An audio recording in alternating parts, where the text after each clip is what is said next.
Le voy a pedir que saque su Biblia en Apocalipsis capítulo 13, por favor. Hoy vamos a abarcar todo el capítulo 13 de Apocalipsis, ¿verdad? Bien. ¿Por qué le titulé a este mensaje las dos bestias? ¿Verdad? Ahorita vamos a ver por qué. Bien. Apocalipsis 13:1 dice: y el dragón se plantó a la orilla del mar. ¿Sí? Es decir, como esperando a alguien, ¿verdad? Y aquí entonces dice: la bestia que surge del mar. Entonces vi que del mar subía una bestia, la cual tenía 10 cuernos y 7 cabezas. En cada cuerno tenía una diadema y en cada cabeza un hombre blasfemo contra Dios.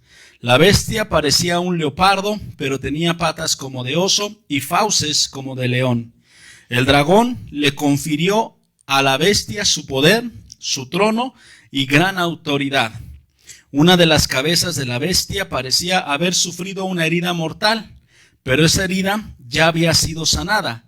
El mundo entero, fascinado, iba tras la bestia y adoraba al dragón porque había dado su autoridad a la bestia.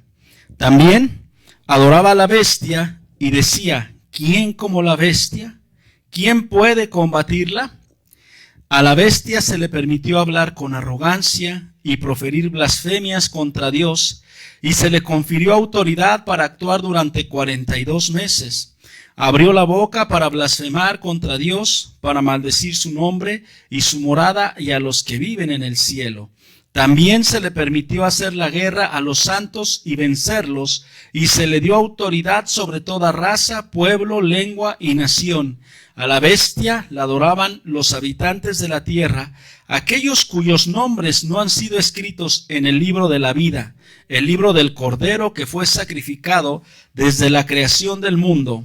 El que tenga oídos, que oiga. El que deba ser llevado cautivo, a la cautividad irá. El que deba morir a espada, a filo de espada morirá. En eso consiste la perseverancia y la fidelidad de los santos. Esa es la primera bestia. La segunda bestia es la bestia que sube de la tierra. Y vámonos al versículo 11. Después vi que de la tierra subía otra bestia. Tenía 2 cuernos como de cordero, pero hablaba como dragón. Ejercía toda la autoridad de la primera bestia en presencia de ella, y hacía que la tierra y sus habitantes adoraran la primera bestia, cuya herida mortal había sido sanada. También hacía grandes señales milagrosas, incluso la de hacer caer fuego del cielo a la tierra, a la vista de todos. Con estas señales que se le permitió hacer en presencia de la primera bestia, engañó a los habitantes de la tierra. Les ordenó que hicieran una imagen en honor a la bestia, que después de ser herida a espada revivió. Se le permitió infundir vida a la imagen de la primera bestia, para que hablara y mandara matar a quienes no adoraran la imagen. Además, versículo 16, logró que a todos, grandes y pequeños, ricos y pobres, libres y esclavos, se les pusiera una marca en la mano derecha o en la frente, de modo que nadie pudiera comprar ni vender a menos que llevara la marca, que es el nombre de la bestia o el número de ese nombre. En esto consiste la sabiduría. El que tenga entendimiento, calcule el número de la bestia, pues es número de un ser humano, 666. Amén. Ya le había comentado desde el mensaje pasado, ¿verdad?, que en el capítulo 12 y 13 y 14 aparecen varios símbolos, varias señales que representan cada una de ellas a diferentes personas, protagonistas de estos últimos capítulos del libro de Apocalipsis, y que de alguna manera nosotros tenemos que verlos desde el punto de vista profético, simbólico, no desde el punto de vista literal, porque si nosotros lo vemos desde el punto de vista literal, ¿verdad? Entonces pues estaremos hablando de una especie de cuento de fantasías o una mitología o algo así, pero no, la Biblia fue escrita de esta manera para que tú y yo entendamos lo que hay detrás de esto, ¿verdad? Muy bien, bueno, pues aquí estamos hablando de dos bestias, ¿verdad? La primer bestia se refiere al anticristo. Y ahorita ya hicimos un repaso de algunos aspectos muy importantes referente al anticristo. El anticristo ya vimos, ¿verdad? Que bueno, pues tendrá muchas capacidades, ¿verdad? Será una persona con mucha inteligencia, con mucho carisma, con mucha influencia sobre la humanidad, ¿verdad? Será un hombre diplomático. En los 3.5 años primeros de su aparición, ¿verdad? Se ganará la confianza del mundo entero, ¿verdad? Dice que tiene un arco sin flechas, ya que es un pacificador. Además de ser pacificador, engañará con tolerancia, con relativismo. Si usted se da cuenta, hoy en nuestros días está avanzando mucho la agenda, ¿verdad? De la tolerancia, del relativismo, del activismo, de la pacificación, de tantas cosas. Bueno, pues el anticristo se valdrá de todo esto para ganar y cautivar a las personas, ¿verdad?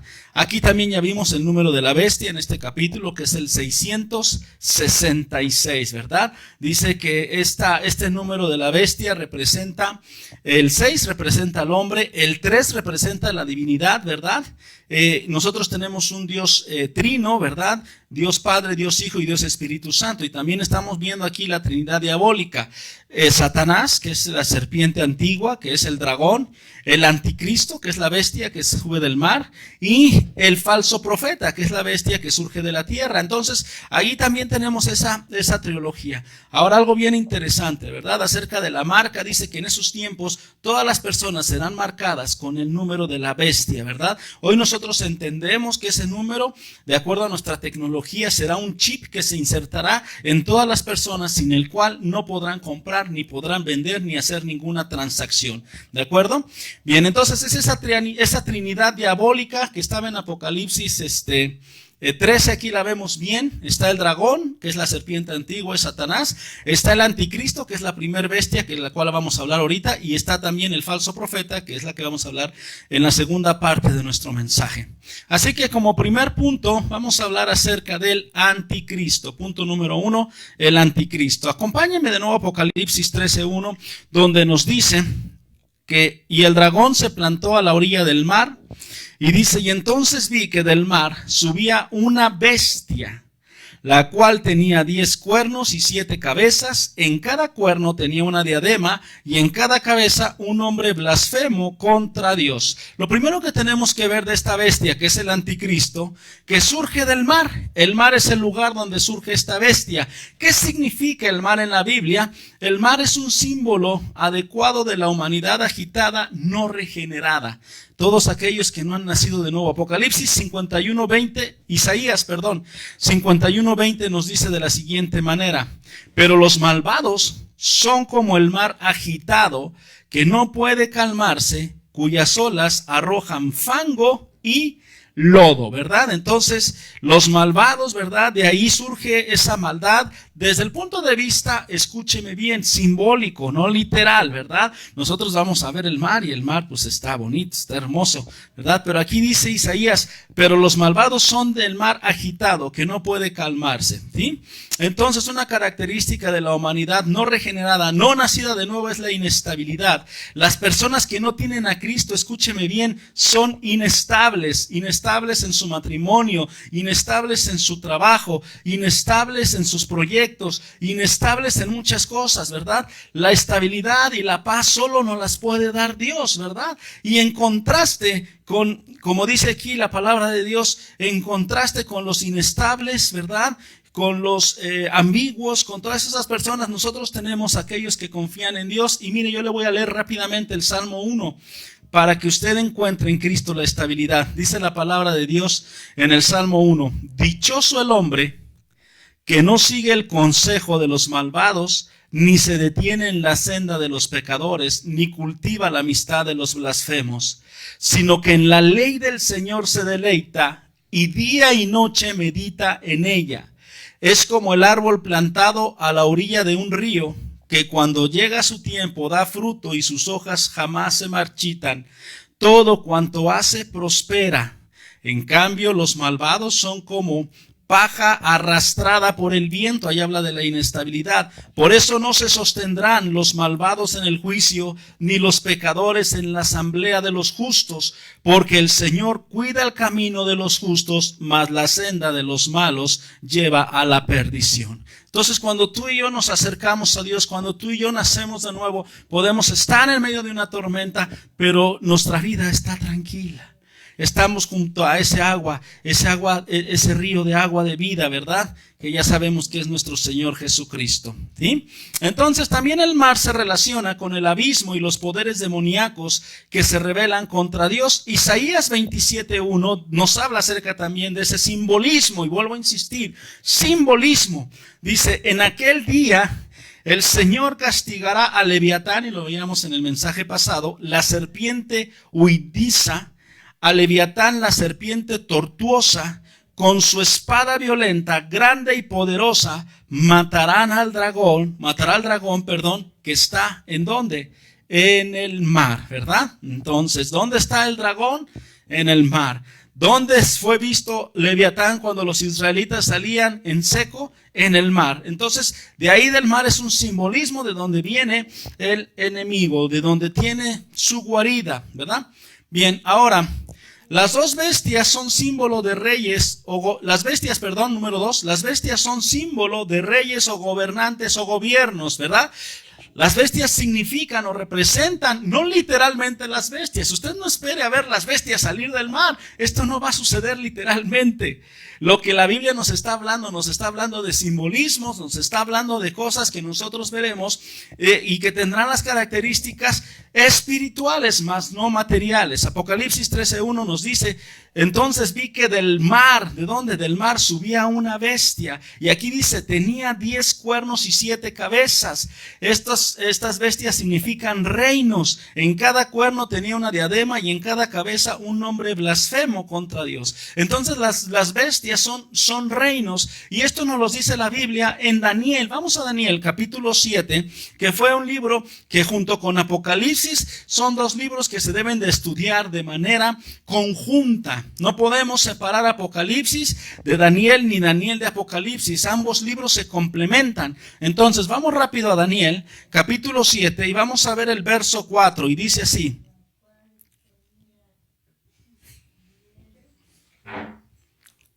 Dice así Daniel 7:4.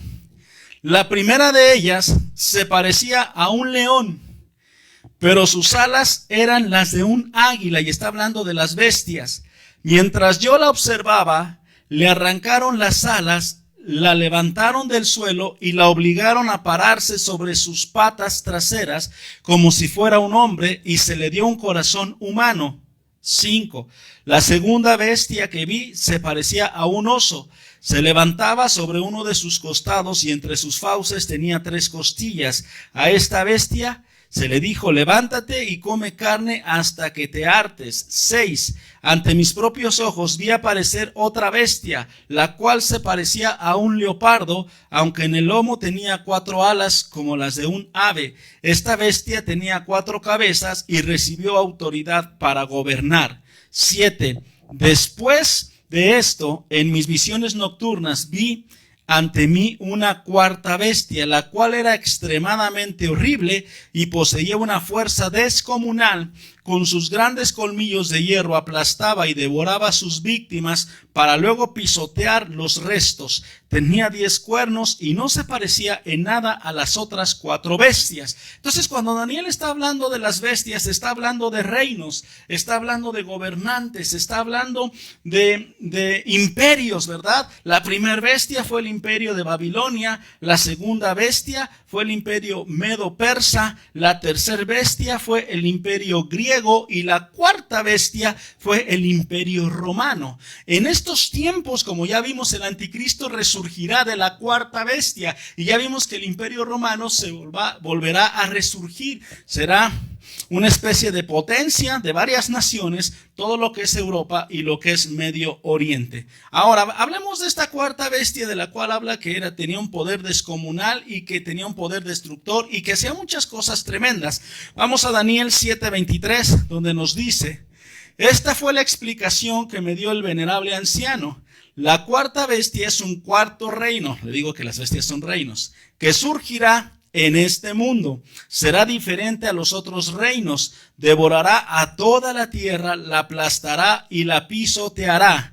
Los 10 cuernos son 10 reyes que saldrán de ese reino. Ya ve, los cuernos significan los reyes de ese reino. Otro rey le sucederá distinto a los anteriores, el cual derrotará a 3 reyes. Hablará en contra del Altísimo y oprimirá a sus santos. Tratará de cambiar las festividades y también las leyes, y los santos quedarán bajo su poder durante 3 años y medio. ¿De quién está hablando? Del anticristo. Exactamente del anticristo. En estos últimos versículos está hablando del anticristo. ¿Y de qué periodo está hablando? De la gran tribulación, ¿verdad? Entonces las 7 cabezas son los 7 imperios antisemitas que han surgido a través de la historia. El 8º imperio será el anticristo. Las 10 cabezas será el último imperio, ¿verdad? De las cuales 5 serán de Medio Oriente y 5 del Occidente, ¿verdad? Es decir, de Europa. Entonces, ahí habrá un sincretismo entre ese imperio que abarcará tanto Europa como Medio Oriente, ¿verdad? Será un imperio muy poderoso, muy soberbio, muy orgulloso, ¿verdad? Y bueno, mucho más poderoso que los imperios anteriores, ¿verdad? Ok, bien. Número 3. Características del anticristo, el poder y la autoridad del anticristo. Vamos a Apocalipsis 13:2 y algo bien interesante. Miren, ha habido varios anticristos y esos anticristos ya los vimos a través de la historia que han tenido cierto poder y cierta influencia, pero este anticristo tendrá el mayor poder porque lo dice aquí la Biblia. La bestia, Apocalipsis 13:2, la bestia parecía un leopardo, pero tenía patas como de oso y fauces como de león. El dragón le confirió a la bestia su poder, su trono y gran autoridad. Es decir, le dio todo el poder, toda la autoridad, toda su capacidad diabólica para que esta capacidad diabólica sea ejercida en este último anticristo, ¿verdad? Que será la obra maestra de Satanás, ¿sí? Ahora, él tendrá poder y autoridad. Satanás le dará todo su poder y toda su autoridad al anticristo. Fíjese que el nombre del anticristo significa la bestia, el hijo de perdición, el hombre de pecado o el inicuo. Y será la obra maestra de Satanás. Este anticristo va a garantizar a la humanidad la solución a sus problemas más importantes. Ahorita ya tenemos problemas de todo tipo. Ya hay problemas por el agua, ya hay problemas por muchas cosas. Y esos conflictos bélicos, esos conflictos raciales, esas guerras, esos conflictos económicos, esos conflictos migratorios, esos conflictos de narcotráfico, todo eso, ¿verdad? El anticristo lo solucionará aparentemente. ¿Para qué? Para ganarse la confianza de sus seguidores. Imagínense si si el anticristo Hitler tuvo influencia sobre 85 millones de alemanes, este anticristo tendrá influencia sobre toda la humanidad, obviamente menos sobre la iglesia de Cristo. Amén. Entonces, ¿por qué? ¿Sabe por qué? Porque la humanidad anda buscando líderes, anda buscando a quien adorar en el deporte, en la religión, en la política, en el arte, en la música. El ser humano tiene la necesidad de adorar y cuando no tiene un encuentro con Dios, pues ante cualquier cosa se hinca y cualquier cosa sigue. Y ese es el problema del ser humano. Ahora, número 4, la herida del anticristo. Apocalipsis 13:13 nos dice, una de las cabezas de la bestia parecía haber sufrido una herida mortal, pero esa herida ya había sido sanada. El mundo entero, fascinado, iba tras la bestia y adoraba al dragón porque había dado su autoridad a la bestia. También adoraban a la bestia y decían, ¿quién como la bestia?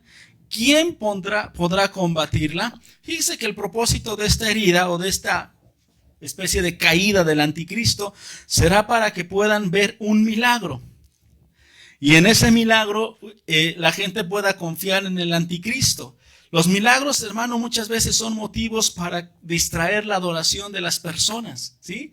Muchas personas, ¿verdad? Cuando reciben un milagro por alguna circunstancia o alguna situación, inmediatamente empiezan a adorar la fuente de ese probable milagro. En este caso, el milagro es el anticristo y promoverá que a través de ese milagro el anticristo sea adorado a tal grado de que puedan decir, ¿quién como la bestia? ¿Quién puede combatirla? O sea, decir, Esa bestia, ese personaje es lo máximo. ¿Quién podrá combatirlo? Tiene la mayor autoridad, el mayor poder. Entonces, muchas veces esa es el propósito de los milagros. Y ahorita más adelante vamos a ver cosas más interesantes respecto a eso, sobre todo con el falso profeta. Vamos a las funciones del anticristo. ¿Cuáles serán las funciones del anticristo? La primera y más importante, no durante los 3 años y medio primeros, sino durante los 3 años y medio segundos, cuando se manifieste tal cual es, cuando cometa el horrible sacrilegio en el templo de Dios, la primera función será blasfemar contra Dios. Vamos a Apocalipsis 13:5 y dice así: a la bestia se le permitió hablar con arrogancia. Ojo, cuidado con los que son arrogantes y son creídos, son clasistas, son muchas cosas así. Dice, se le permitió hablar con arrogancia y proferir blasfemias contra Dios, y se le confirió autoridad para actuar durante 42 meses. Verso 6 de nuevo dice, abrió la boca para blasfemar contra Dios, para maldecir su nombre y su morada y a los que viven, ¿en dónde?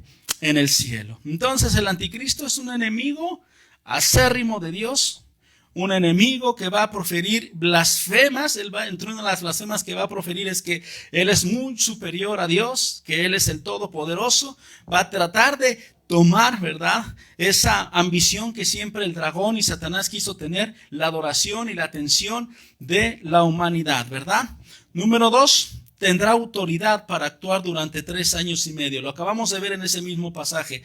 Y se le confirió autoridad para actuar durante 42 meses, ¿verdad? Porque los 3 años y medio primero son para ganarse la confianza del mundo.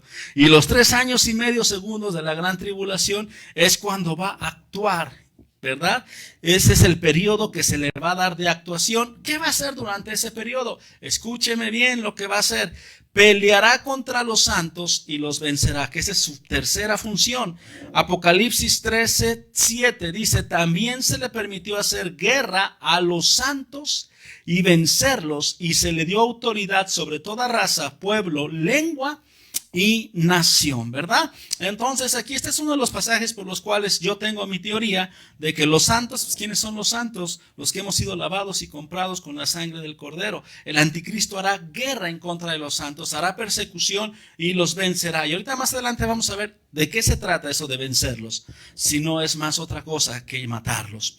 Punto número 4, otra de las funciones, controlará a la humanidad. ¿Mediante qué? Mediante la marca o el número de la bestia. Vámonos a Apocalipsis 13:8 y dice así, a la bestia la adorarán todos los habitantes de la tierra. ¿Quiénes? Todos. Pero después especifica, aquellos cuyos nombres no han sido escritos en el libro de la vida. Por eso cuando le predicaba yo acerca del libro de la vida es tan importante que nuestro nombre esté escrito ahí. El libro del Cordero que fue sacrificado desde la creación del mundo. Y dice el escritor, el que tenga oídos, que oiga. El que deba ser llevado cautivo a la cautividad, irá. El que deba morir a espada, a filo de espada morirá.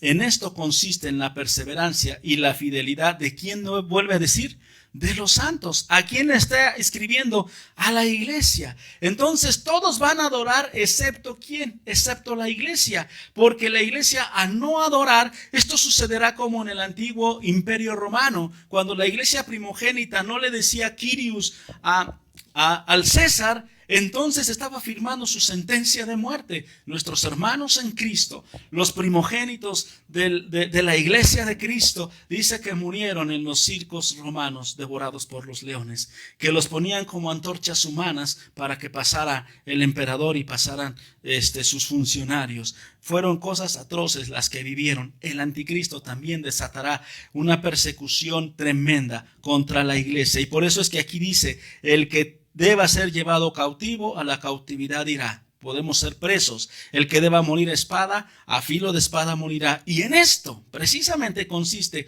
que tú y yo perseveremos y que tú y yo seamos fieles hasta el final. Por eso es que el apóstol Pablo dice que el que perseverare hasta el fin, este será salvo. ¿Sí? ¿Por qué? Porque nosotros, la iglesia de Cristo se resistirá a adorar a la bestia. ¿Sí? ¿Quiénes van a adorar? Aquellos cuyos nombres no han sido escritos en la vida, en el libro de la vida del Cordero. Y más adelante vamos a hablar un poquito acerca de esto, ¿verdad? Entonces, ante el anticristo, ¿qué tenemos que hacer nosotros como cristianos, como hijos de Dios? Tenemos que resistir.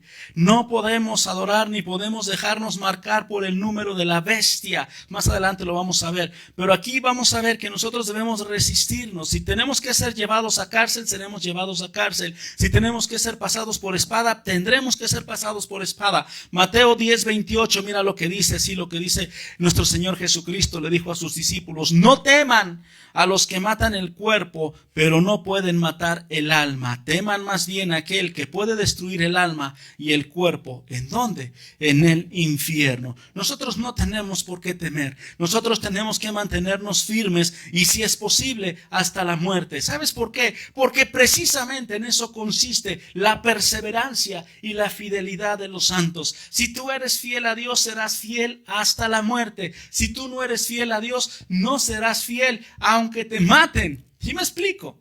Vamos a ver lo que dice aquí, eso de que la perseverancia, la palabra perseverancia en griego es hipomone, que significa resistencia, significa soportar, significa perseverar ante una prueba, no darse por vencido. Eso significa. La palabra fidelidad, palabra pistis, que significa confianza, fidelidad o lealtad. Seremos leales a Dios. Los santos en la gran tribulación debemos resistir la persecución del anticristo para aguantar y no negar a Cristo. Resistir la persecución cuando tengamos que ir a comprar y no tengamos derecho a comprar porque no tenemos el número de la bestia. Primera de Pedro, capítulo 1, verso 7, la palabra de Dios nos dice de la siguiente manera: el oro, aunque perecedero, se acrisola al fuego, así también la fe de ustedes, que vale mucho más que el oro, al ser acrisolada por las pruebas, demostrará que es digna de aprobación, gloria y honor cuando Cristo se revele. Tenemos que ser probados. Y esta es la manera como nuestra fe será probada para aquellos que estemos en el tiempo de la tribulación. Amén. Hebreos 6:12 dice el apóstol, el escritor dice: no sean perezosos, más bien imiten a quienes por su fe y paciencia heredan las promesas. Entonces tenemos que imitar. ¿Imitar a quién? A aquellos que murieron en el Coliseo. ¿Imitar a quiénes? A quienes que dijeron, como el apóstol Pablo: para mí el vivir es Cristo y el morir es ganancia. Pablo predicaba a causa y aún a riesgo de su propia vida. ¿Por qué? Porque amaba a Dios y se mantuvo fiel. Y por eso Pablo le escribe a Timoteo en la segunda carta de Pablo al Timoteo, ¿verdad? Y le dice: he peleado la buena batalla, he corrido la carrera y he guardado la fe. O sea, me he mantenido firme hasta el final, por lo cual me está esperando la corona de vida. También la Biblia dice que aquel que busca, ¿verdad?, salvar su vida, la perderá, y aquel que pierda su vida por causa de Cristo, ¿qué va a pasar? La hallará. Amén. A su nombre sea la gloria. Aleluya. Esa es la primer bestia, ese es el anticristo. Ya hemos hablado mucho del anticristo en otros mensajes y no me voy a detener mucho en esto. Pero ahora quiero que entremos a la siguiente parte, al tercer punto de mi mensaje: el falso profeta. Recordemos que el anticristo va a ser una persona y también el falso profeta será una persona que va a preparar a la humanidad para adorar al anticristo. ¿Sí? Fíjese cómo Satanás, el diablo, usa e imita las mismas funciones. Está la Trinidad celestial, que es nuestro Dios Padre, Dios Hijo y Dios Espíritu Santo. La Biblia dice que por medio del Espíritu Santo nosotros oramos y oramos en el nombre de Jesús y le pedimos al Padre. La Biblia también nos dice que nosotros adoramos a Cristo. ¿Por medio de quién? Por medio del Espíritu Santo, con salmos, con cánticos espirituales. Todo esto que nosotros hacemos de adorar a Dios, por eso es tan importante que nosotros tenemos un tiempo de alabanza y adoración, porque permitimos que el Espíritu Santo a través de nosotros podamos adorar a Dios por medio de él. También el anticristo será adorado por medio de quién? Por medio del falso profeta. El falso profeta incitará, animará, convencerá a las personas para que adoren a quién? Al anticristo. ¿Sí? Entonces esa va a ser una de sus grandes funciones. Ahorita los vamos a ver a detalle. Pero también recordemos que los habitantes de la tierra son los no convertidos, ¿verdad? En la iglesia hay muchos falsos convertidos. Hay mucha gente que tiene religión, pero que realmente no ha nacido de nuevo. ¿Cuándo se va a ver esto, por ejemplo? Cuando sea el tiempo de la gran tribulación. Aquellos que digan, no, pastor, usted es un fanático, yo me voy a poner mi marca, me voy a poner mi chip, porque yo tengo que comprar y vender y tengo que darle de comer a mis hijos. Ahí es donde se va a ver que verdaderamente esa persona no había nacido de nuevo. Aquí hay un falso profeta, por eso se le llama falso profeta, porque es un profeta, pero ¿de quién? De Satanás, ¿verdad? Y va a usar grandes estrategias satánicas como el ecumenismo. Ahorita lo vamos a ver a manera detallada.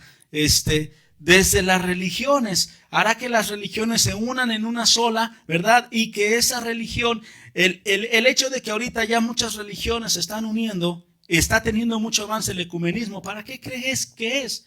Para preparar a la humanidad para adorar ¿a quién? Al anticristo. ¿Por medio de quién? Por medio del falso profeta. Hay muchos cristianos, escuche, y lo voy a poner así entre comillas, algunos muy conocidos y reconocidos, que están a favor del ecumenismo y están diciendo, pues es que es el mismo Dios para todos. Estaba yo escuchando a un cantante cristiano muy famoso que estaba diciendo, pues es que el Islam, pues Alá también es Dios, es el mismo Dios y vamos a unirnos todos y vamos a adorar al mismo Dios. Todo eso va enfocado a eso. Va enfocado a preparar al falso profeta para que todas esas religiones unidas en una sola adoren ¿a quién? Al anticristo. Así que mi primer punto es el falso profeta y la religión. Apocalipsis 13:11. Vamos rápidamente a Apocalipsis 13:11 y nos dice de la siguiente manera. Después vi que de la tierra, ¿de dónde surgió? De la tierra. El otro surgió del mar, este surgió de la tierra. Después vi que de la tierra subía otra bestia. Tenía 2 cuernos como de cordero, pero hablaba como dragón. Ejercía toda la autoridad de la primer bestia en presencia de ella, escuche bien, y hacía que la tierra y sus habitantes adoraran a la primera bestia, cuya herida mortal había sido sanada. ¿Cuál va a ser la estrategia que va a usar el falso profeta para traer adoración al anticristo? La religión. La influencia de las religiones es uno de los engaños más perversos que Satanás ha traído a la humanidad, haciéndoles creer que mediante la religión ellos podrán tener su salvación, que ellos podrán ir a un paraíso. La religión en este sentido, yo siempre lo he dicho, se lo he dicho a los hermanos en la congregación, es una especie de tratamiento. ¿Por qué? Por la constitución de la palabra. La religión es tratar de llegar a Dios. Es una especie de receta, una especie de tratamiento. Si tú sigues estas reglas, si tú sigues estas normas, te vas a ganar el cielo. Es un tratamiento. ¿Por qué yo digo que es un tratamiento? Porque la religión trata de llegar a Dios al ser humano, pero realmente le miente. Tú tratas de llegar a Dios y yo te miento. Si vas bien, échale ganas. Mira, ponte a meditar. Mira, ponte a hacer cosas buenas. Ponte a hacer acciones filantrópicas. Ponte a esto, ponte a todo aquello, ¿verdad? ¿Y por qué? Precisamente es una especie de entretenimiento también. Es una especie de engaño. En la actualidad la religión, hermano, es usada por todo tipo de personas, hasta las personas que se dedican a lo malo. Los narcotraficantes son muy religiosos. Lo hemos visto a través de diferentes documentales, de diferentes investigaciones, de diferentes películas. Llegan a los lugares donde están los narcotraficantes, los secuestradores, y ahí tienen sus imágenes religiosas, tienen sus santos, tienen todo. ¿Por qué? Porque son religiosos. La religión ha engañado al hombre. La religión es una especie de lavado de conciencia. Aunque el hombre está haciendo todavía las cosas mal, está en su pecado, pero tiene su religión. Y han surgido muchas religiones, muchísimas, ¿verdad? Muchísimas, pero Jesucristo nos dijo que Él es el camino, la verdad y la vida, y nadie viene al Padre si no es por Él. La religión ha hecho mucho daño a la humanidad. Por la religión se han cometido atrocidades, por la religión se han asesinado a muchas personas, ¿verdad? Por la religión, ¿verdad? Se han asesinado científicos, se han borrado realmente naciones de la faz de la tierra por cuestiones de religión. Por la religión mataron a los moros, por la religión mataron a judíos, por las religiones Satanás las usa precisamente para crear odio entre los hombres. Hay luchas, hay guerras que están basadas en la simple y sencilla religión. ¿Sí? El mismo cristianismo fue usado como religión y fue usado como un instrumento para matar y para aniquilar durante muchos años. La religión es un falso profeta. La religión es un engaño. Mateo 24:5 nos dijo el Señor Jesucristo: vendrán muchos que usando mi nombre dirán yo soy el Cristo, y engañarán ¿a quién? A muchos. La religión usa el nombre de Cristo. La religión usa muchas cosas para engañar. Las religiones, casi todas las religiones tienen un iluminado, tienen un líder, tienen alguien al quien veneran, al quien adoran prácticamente, ¿verdad? Todas las religiones tienen su apóstol, su iluminado, ¿verdad? Ese es el objetivo de las religiones. Mateo 24:11 dice: y surgirá un gran número de falsos profetas que engañarán ¿a cuántos? A muchos. Todo aquel que inicia una religión y tiene a mucha gente siguiéndole, ese es un falso profeta. Un falso profeta. Aún dentro del cristianismo hay muchas personas que siguen a falsos profetas. Yo a veces estoy escuchando, veo a través de las redes sociales los mensajes y yo le digo: Señor, ¿cómo es posible que la gente falta de entendimiento esté siguiendo a este hombre cuando está diciendo puras blasfemias, puras herejías, puras tonterías? Y usted les pone un comentario y salen a defenderlo como si, hombres que mutilan la palabra de Dios, hombres que dicen: pues yo ya le voy a quitar estos pasajes porque estos pasajes son del Antiguo Testamento, no tienen nada que ver, estos hablan de pecado, aquí en mi iglesia no se habla de pecado, y muchas cosas. Son falsos profetas. Están implementando una religión. Mateo 24:24, porque surgirán falsos cristos y falsos profetas. Escúcheme bien. ¿Cuál es el objetivo, le decía yo, del anticristo, de esa gran señal de que se iba a recuperar? Porque dice aquí, y surgirán falsos cristos y falsos profetas que harán grandes señales y milagros. ¿Para qué? Para engañar. Cuidado con las señales y cuidado con los milagros. Yo conozco mucha gente que va a las campañas de sanidad y ya porque recibieron un milagro de parte de Dios, no del que estaba predicando, ya empiezan a adorar y a idolatrar a esa persona. Increíble eso. Los falsos profetas y los falsos cristos hacen milagros. ¿Para qué? Para engañar. Y miren lo que dice aquí la Biblia: de ser posible a los elegidos. Mateo 24:24. La religión está llena de falsos profetas, la religión está llena de falsos cristos, la religión está llena de que hacen grandes señales y milagros, pero ¿para qué? Para engañar. Ese es el objetivo de los milagros. Jesucristo, cuando vino a su pueblo de Israel, Israel quería ver señales, quería ver milagros. Muchos cristianos hoy están hambrientos de milagros. Muchos cristianos están buscando un lugar donde están haciéndose prodigios y milagros y señales. En eso basan su fe. Yo me imagino, ¿verdad?, a Juan el Bautista en el río Jordán, diciéndoles: ven y recibe tu milagro. ¿Qué les decía Juan el Bautista? Juan el Bautista en el Jordán les decía: generación de víboras. ¿Quién los enseñó a huir de la ira venidera? Y predicaba el arrepentimiento. Y los bautizaba en arrepentimiento. Si no se arrepentían, no los bautizaba. ¿Y sabes de quién estaba preparando el camino? Para Cristo, para el Mesías. Amén. La iglesia necesita dejar de llevarse por milagros y dejarse llevar por el hacedor de los milagros, que es Jesucristo. Características rápidamente del falso profeta. Apocalipsis 13:11 dice: después vi que de la tierra subía otra bestia, tenía dos cuernos como de cordero, pero hablaba como dragón. ¿Qué quiere decir? Que aparentaba ser una cosa, pero realmente era otra cosa.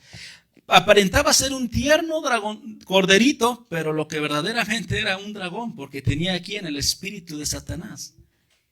¿Sí? Entonces aquí estamos hablando de un cordero. Una de las grandes características de los falsos profetas y de este gran falso profeta que surgirá, de esta segunda bestia, es la apariencia piadosa. Parece que dice ahí, cordero, pero realmente hablaba como ¿quién? Hablaba como dragón. Satanás se presenta al falso profeta como un cordero, es decir, esa apariencia falsa, es decir, esa apariencia de religión, esa apariencia de religiosidad, ¿verdad? A lo mejor aparecerá con una túnica blanca, ¿verdad? Que representa santidad y tendrá un lenguaje, escúcheme, un lenguaje religioso muy repompante. A mí me incomoda cuando una persona tiene un lenguaje así muy religioso, porque una de las cosas que a veces pienso es, ¿realmente será así? ¿O estará aparentando ser algo que no es? Esta es una de las grandes características del falso profeta, apariencia piadosa. Hay muchos religiosos que tienen una apariencia piadosa, pero realmente son terribles. Violan a los niños, abusan. Pero si usted los ve, tienen una apariencia y una cara de que no hacen nada. Son unos angelitos. Pero realmente es pura apariencia, porque son falsos profetas. Cuidado con esos que usted de repente ve y que tienen una actitud así una apariencia, ¿verdad? Visten de blanco, andan con una serie de implementos y un lenguaje, santidad, y seamos santos, cuando realmente no lo viven. Segunda de Corintios 11:13 dice así, el apóstol Pablo hablando acerca de esto: tales individuos son falsos apóstoles, obreros estafadores, que se disfrazan de apóstoles de Cristo. ¿Sé qué dice el apóstol? Se disfrazan. Y no es de extrañar, ya que Satanás mismo se disfraza de ángel de luz. Y aquí Satanás va a disfrazar a su falso profeta como un ángel de luz. Tendrá una apariencia de piedad. Por eso no es de sorprenderse, dice el versículo 15, que sus servidores se disfracen de servidores de la justicia. Su fin corresponderá con lo que merecen sus acciones, ¿verdad? Entonces tengamos mucho cuidado porque se disfrazan. Mucha gente se disfraza. La religión sirve también para disfrazar y para ocultarlo verdaderamente. En la época de nuestro Señor Jesucristo, la religión, el judaísmo, se había convertido en una religión y en una especie de secta. Y entonces Jesús confronta a los líderes religiosos, a los fariseos, y les dice, son sepulcros blanqueados por fuera, pero por dentro están podridos. Tremendo. Entonces la apariencia del falso profeta será una apariencia piadosa. Número 2, tendrá gran autoridad. Autoridad religiosa. Cuidado con la autoridad religiosa. Apocalipsis 13:12. Ejercía toda la autoridad de la primera bestia en presencia de ella, y hacía que la tierra y sus habitantes adoraran a la primera bestia, cuya herida mortal había sido sanado. Y escúcheme bien lo que le voy a decir. Hay dos tipos de autoridades en este sentido: la autoridad civil y la autoridad religiosa. La autoridad civil la representan los gobernantes, los que ejercen el poder, que son elegidos en las naciones. Y la autoridad religiosa son los líderes religiosos de esas naciones, ¿verdad? En los tiempos de nuestro Señor Jesucristo, cuando le llevaron una moneda y le dijeron que si era lícito dar tributo al César o no, Él les pidió la moneda y dijo, ¿de quién es la imagen que está aquí? Y le dijeron, de César. Y entonces, ¿qué dijo? Dar a César lo que es de César y a Dios lo que es de Dios. Y Jesucristo les dijo a sus seguidores y a sus discípulos, mi reino no es de este mundo. Los discípulos pensaban, y el pueblo de Israel pensaba, que Jesucristo los iba a liberar del yugo romano, pero no, Él venía a liberarlos del yugo del pecado, del yugo de Satanás. La religión y el Estado no tienen por qué estar juntos, jamás. Eso es una se corrompe. Esa es una corrupción. No estoy de acuerdo y nunca estaré de acuerdo en que la iglesia haga funciones del Estado y se meta a hacer política. Ni tampoco estoy de acuerdo que los gobernantes llamen a los líderes religiosos para estar trabajando juntos. Cada quien tiene su ámbito de responsabilidad. Nosotros estamos hablando del reino de los cielos, del reino eterno, y las autoridades civiles están hablando de este reino. Ahora aquí, si usted se da cuenta, el anticristo será un líder mundial, un gobernante, será una autoridad civil, y el falso profeta será una autoridad religiosa. Y cuando estos dos se juntan, normalmente es para cuestiones diabólicas. Ejercía toda la autoridad de la primera bestia en presencia de ella, es decir, la autoridad del anticristo. Y esto quiere decir que también el falso profeta tenía la autoridad del dragón, de Satanás. Y hacía que todos los habitantes de la tierra adoraran a la primera bestia. Entonces ese es el objetivo, ¿sí? Por lo tanto, este hombre será muy peligroso, no nada más por su apariencia religiosa, bien disfrazado por fuera, sino que tendrá un gran nombre y una autoridad religiosa. Caminará junto con el anticristo, ahí estará trabajando Estado y religión. ¿Para qué? Para someter al hombre a los planes de ¿quién? De Satanás. ¿Sí? Entonces este falso profeta tendrá una gran influencia, ¿verdad? ¿Sí? Y esa autoridad religiosa, ¿de dónde va a partir? Ya le dije a usted, del ecumenismo, de unir a todas las religiones. Y de todas esas religiones que se van a unir, va a surgir un solo líder de todas esas religiones. Y ese líder de todas esas religiones será el falso profeta. Ahora, hoy en día, se nos critica y se nos ataca mucho a los pastores que vamos en contra del ecumenismo. ¿Por qué? Porque estamos viendo en la Biblia que esa es la estrategia de Satanás, del enemigo. Y yo he escuchado a muchos pastores que nos dicen, es que la Biblia dijo que todos teníamos que estar juntos. Juan 17, Jesús oró porque la iglesia estuviera unida. Y yo les pregunto, ¿por qué quién estuviera unido? La iglesia, no las religiones. Vamos a Juan capítulo 17, donde Jesús hace esta oración, verso 20. Y en base a esta oración a muchos se nos llama y se nos incita a que nos unamos a las demás religiones y formar un solo bloque en pro del ecumenismo, del cual yo estoy en total desacuerdo, así como estoy en total desacuerdo entre la relación iglesia y Estado. No debe de existir. Vamos a Juan 17:20. La palabra de Dios nos dice así. Ahí está la oración de Jesús. No ruego solo por estos, ruego también por los que han de creer en mí por el mensaje de ellos, para que todos sean uno. Padre, así como tú estás en mí y yo en ti, permite que ellos también estén en nosotros. ¿En quién? En nosotros, no en una religión. Para que el mundo crea que tú me has enviado, yo les he dado la gloria que me diste para que sean uno, así como nosotros somos uno, yo en ellos y tú en mí. Permite que alcancen la perfección en la unidad y así el mundo reconozca que tú me enviaste y que los has amado a ellos tal como me has amado a mí. Yo voy a buscar siempre la unidad. ¿Con quién? Con aquel que haya creído en Jesucristo como su Señor y Salvador. ¿Qué me une a esa persona? Mi nuevo nacimiento, el creer en Cristo, en el haber sido lavado con la sangre del Cordero, y por eso le digo hermano, hermana en Cristo. Esa es la unidad que estoy buscando, no la de las religiones. ¿Sí? Juan no dice que seamos, la oración de Jesús no dijo seamos uno en la religión. Dice que seamos uno en la verdad, seamos uno en Dios y en Cristo, no en las religiones. Por eso mi posición es firme respecto a esto. ¿Por qué? Porque el ecumenismo será lo que va a empoderar al falso profeta y eso hará que el falso profeta lleve la adoración hacia el anticristo.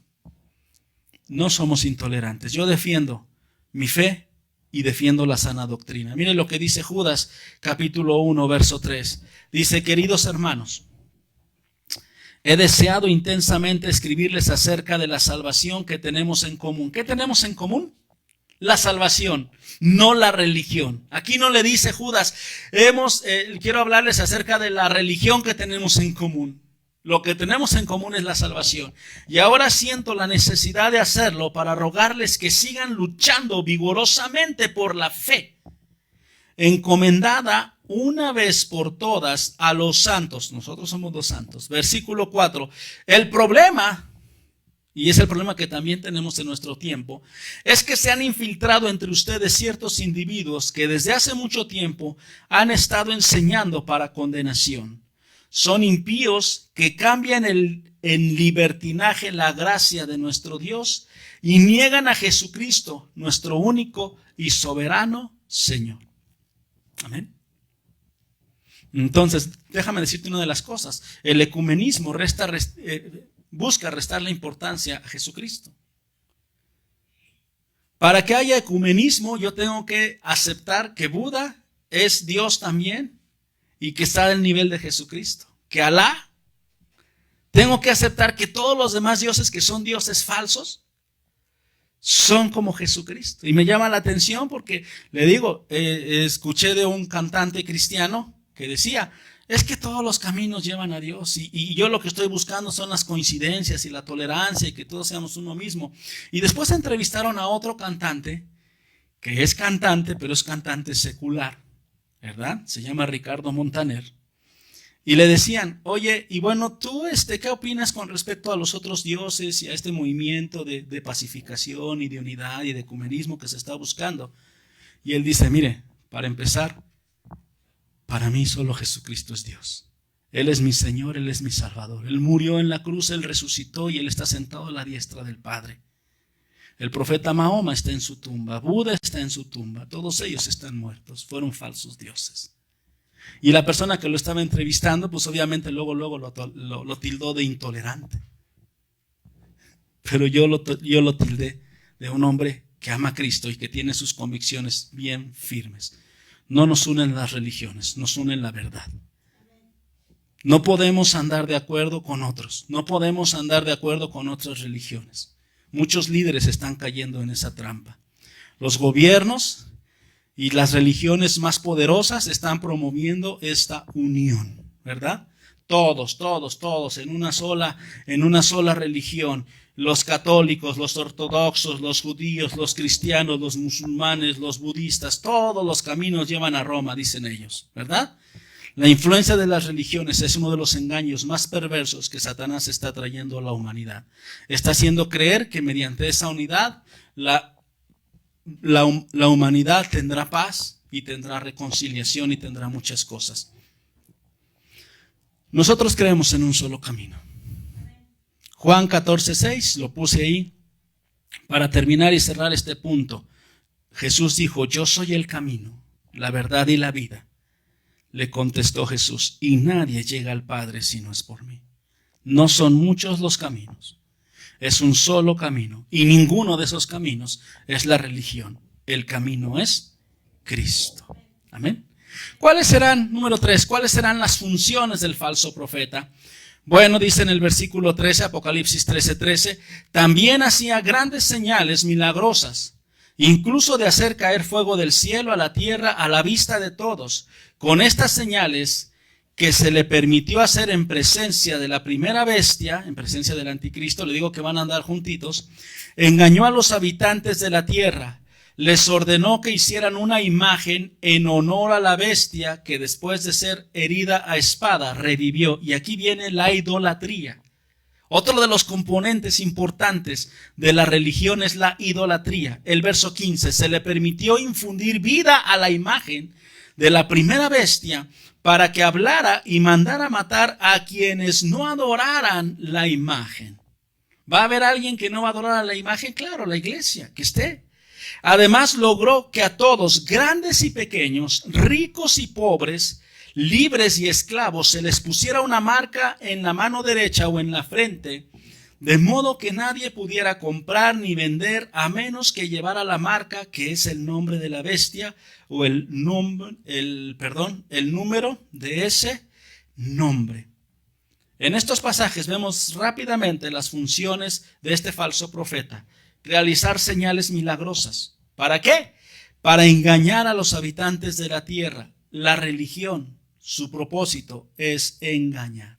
y el falso profeta será el máximo representante de la religión.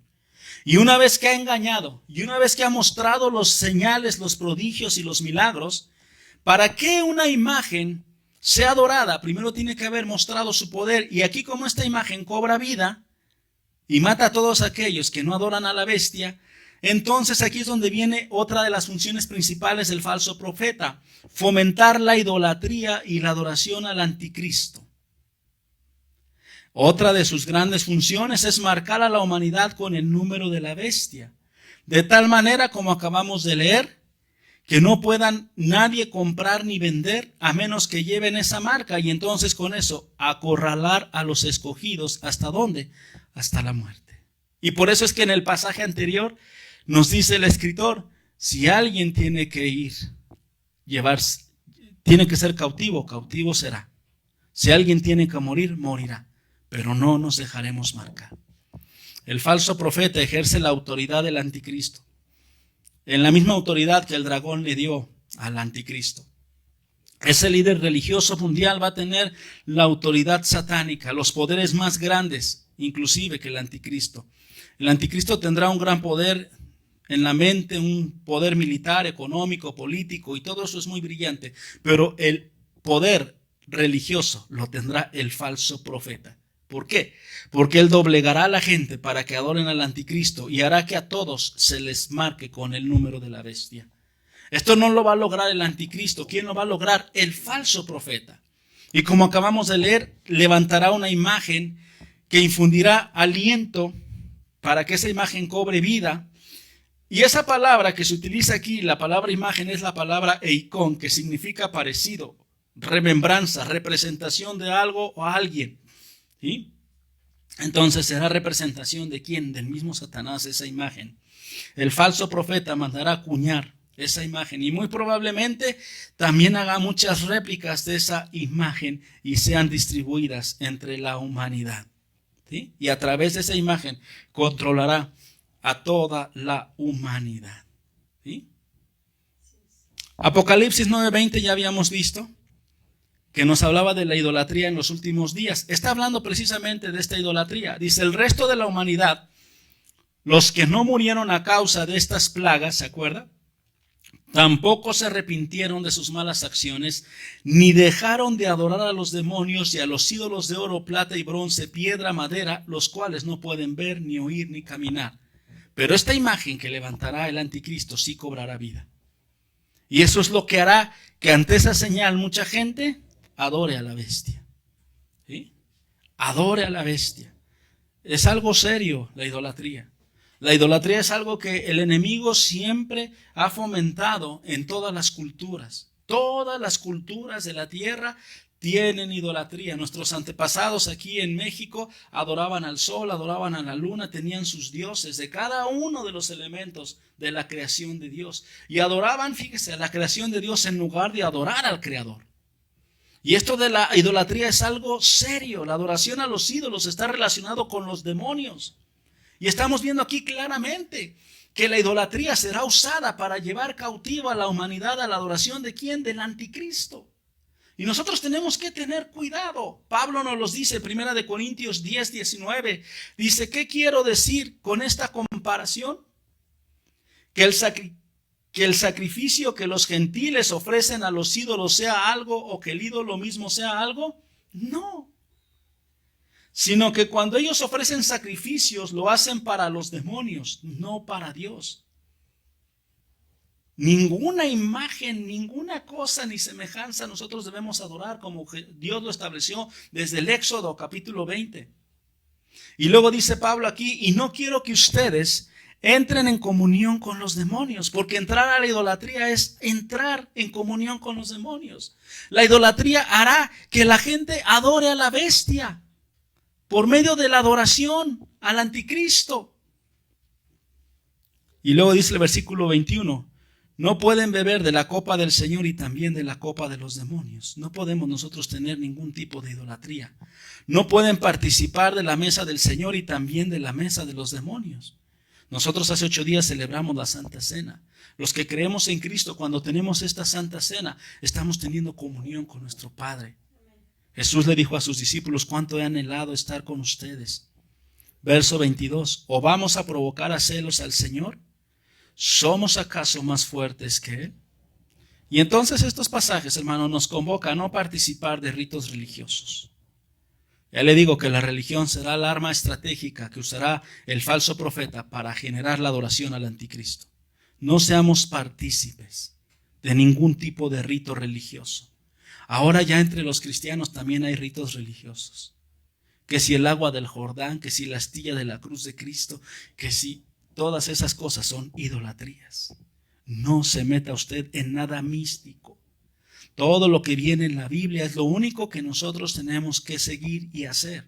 Hay dos cosas, solo dos cosas, dos ordenanzas, dos elementos importantes en la liturgia del cristianismo que vienen en la Biblia. Uno es el bautismo en agua. ¿Cómo qué? Como testimonio de nuestro nuevo nacimiento en Cristo, un testimonio público. No porque seas bautizado vas a ser salvo, sino porque has sido salvo y como eres salvo vas a dar testimonio a través de tu bautismo. Y la otra es la cena del Señor. El Señor Jesucristo lo instituyó y le dijo: harán esto en memoria de mí hasta que yo venga. Fueron las dos únicas cosas. Todas las demás cosas que querramos hacer serán misticismo, pueden derivar en idolatría. Tampoco Dios nos llamó a judaizarnos, a practicar los rituales de la iglesia, del pueblo de Israel en el Antiguo Testamento. No. Nos ha llamado a observar su ley moral, pero no su ley de tipo, vamos a decirlo así, de las ordenanzas que Dios le dio a su pueblo de Israel. Así que no se meta usted en esas cosas, ¿sí? No es un chiste meterse en cuestiones religiosas. Yo muchas veces le digo a la familia, y hoy se lo digo a usted, tampoco se meta en esas cosas de las limpias, del huevo y del tarot y del horóscopo. Todas esas cosas son abominación, son adivinación y Dios las reprueba. Dios es un Dios celoso porque nos ama profundamente. Dio su vida por nosotros, ¿sí? Y los demonios aumentarán su fuerza e influencia como nosotros les permitamos dejarlos entrar en nuestras vidas. Y también conforme avancen los tiempos. En estos últimos tiempos va a ir en aumento el relativismo, va a ir en aumento el libertinaje, va a ir en aumento el ecumenismo, va a ir en aumento la religiosidad, van a ir en aumento muchas cosas. ¿Por qué? Porque se está preparando todo para la llegada del anticristo y del falso profeta. Termino mi mensaje, concluyo. Las dos bestias. La primera es el anticristo. Surgió del mar. Ahí fue donde surgió la bestia. Las bestias son sinónimos de reyes o gobernantes o gobiernos, ya lo vimos. Tendrá un gran poder y autoridad el anticristo. La herida del anticristo y su propósito es atraer la adoración hacia él. Número 2, las funciones del anticristo: blasfemar contra Dios. Tendrá autoridad para actuar durante 3 años y medio. Peleará contra los santos y podrá vencerlos. ¿Cómo nos podrá vencer? Por medio de que no nos dejaremos poner la marca. Controlará la humanidad mediante la marca de la bestia. El falso profeta y la religión. Cuidado con la religión. Más adelante vamos a ver el futuro de la religión, la cual le llama la gran ramera, el libro de Apocalipsis. La Babilonia le llama. Vamos a ver más adelante cuál será el fin de todo este sistema religioso que se va a conformar para estos últimos tiempos. El falso profeta y la religión. Las características del falso profeta: tendrá una apariencia piadosa. Va a parecer cordero, pero en realidad será un tremendo engañador, ¿verdad? Tenga mucho cuidado en esos líderes religiosos. Los líderes religiosos, ¿verdad?, son seres humanos como usted y como yo, ¿verdad? Yo tengo mi familia, tengo mi esposa, tengo mis hijos, tengo mi actividad, vamos a decirlo así, normal. ¿Sí? Un líder religioso que anda con cuestiones ahí místicas y cuidado con esas personas. Con autoridad religiosa, esa autoridad será tremenda. Las funciones del falso profeta: realizar señales milagrosas, engañar a los habitantes de la tierra mediante la religión, fomentar la idolatría y la adoración al anticristo, y lo va a lograr, y marcar a la humanidad con el número de la bestia. ¿Quién lo hará? El falso profeta, y por lo tanto acorralar a los escogidos hasta llevarlos hasta la muerte. Pero en esto, ahí se va a ver la perseverancia y la fidelidad de los santos. Dios le bendiga mucho. Un gozo verle.